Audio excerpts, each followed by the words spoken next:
Olá, meu nome é André Luiz e seja bem-vindo ao canal Tribuno. Para você que desistir não é uma opção e que você entende que perseverança você vence, aqui é o lugar certo. Como já é nosso costume, aqui a gente não fica de enrolação, já ouvindo a vinheta.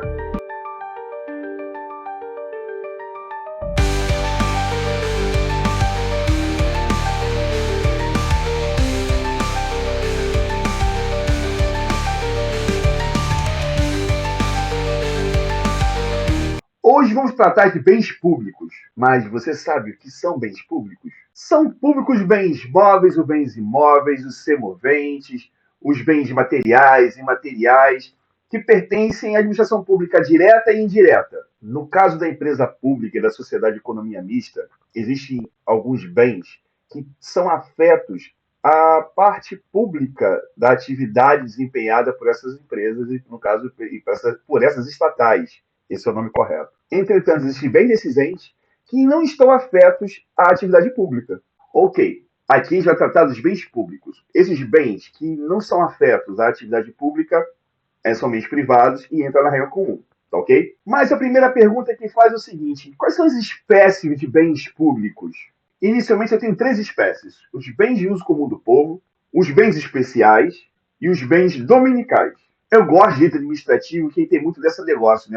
O nome ajuda muito. Bens de uso comum do povo. Bem, esses bens são bens que todo mundo utiliza no dia a dia, que você possivelmente hoje, se não usou, vai usar. São as ruas, as praças, as praias. São esses bens que não existe uma necessidade de uma autorização para que todo o povo possa utilizar. Mas, claro, se você quer utilizar isso de uma maneira privada, por exemplo, fechar uma rua para poder fazer locação e aí desenvolver seu filme, ou então celebrar seu casamento na praia, aí você vai passar dentro de um processo de obter essa autorização para poder utilizar aquele espaço. Bens de uso especial. Os bens de uso especial são aqueles vinculados a uma utilização específica da administração. Essa utilização específica a gente chama de afetação. Pois é, você vai encontrar um prédio, por exemplo, que ali dentro funciona um hospital, o outro, de repente, que funciona uma escola, e o outro, de repente, que funciona a prefeitura, enfim, a sede do governo, do Estado,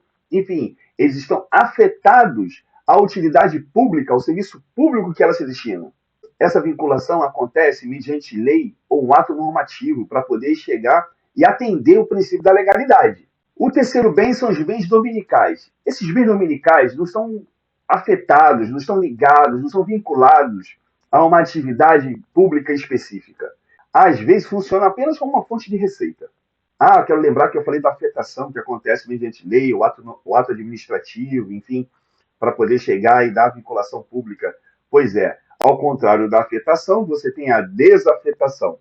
E isso só pode acontecer mediante lei. Agora, eu vou tratar dos princípios ou características que regem os bens públicos. E aí, eu vou tratar de você de 3 I.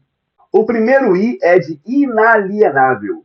Pois é, eu não posso dispor dos bens públicos de qualquer maneira. Os bens públicos são inalienáveis porque eu não posso chegar e vender de qualquer forma. O bem público ele é afetado, ele está vinculado ao interesse público, então eu preciso retirar o interesse público para depois efetuar a venda desse imóvel. E essa venda não acontece de qualquer maneira, ela obedece um procedimento, no caso, uma mediante licitação. Mas antes de acontecer a licitação, depende de quê? Autorização legislativa. Lembra que para poder afetar, pode ser por lei ou ato administrativo. Para poder desafetar, somente mediante lei. Além de inalienável, tem o segundo I, que é imprescritível. Pois é, não é porque eu não estou usando o patrimônio que outra pessoa pode chegar aqui e dizer que vai ser dele.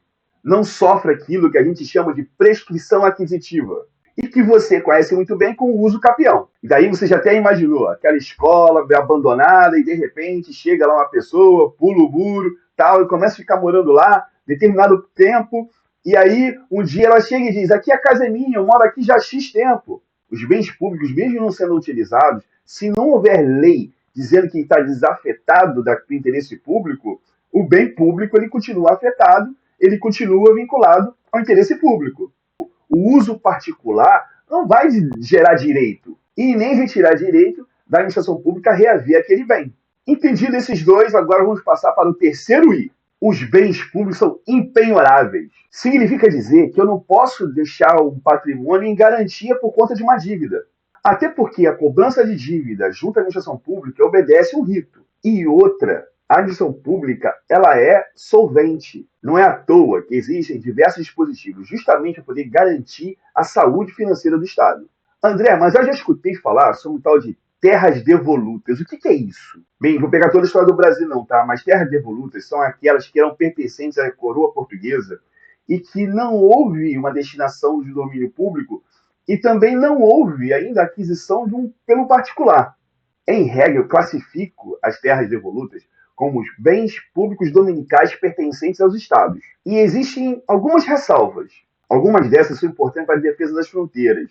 E foram construídas fortificações, edificações militares, outras já são necessárias pelas vias federais de comunicação, e ainda existem aquelas de interesse e proteção ambiental. Essas, segundo a Constituição, pertencem à União. Para poder fechar esse assunto, vamos tratar da propriedade oceânica. Quando a gente estiver tratando sobre propriedade oceânica, a gente está falando do mar territorial, da zona contígua, da zona economicamente exclusiva e da plataforma continental. Vamos tratar primeiro do mar territorial.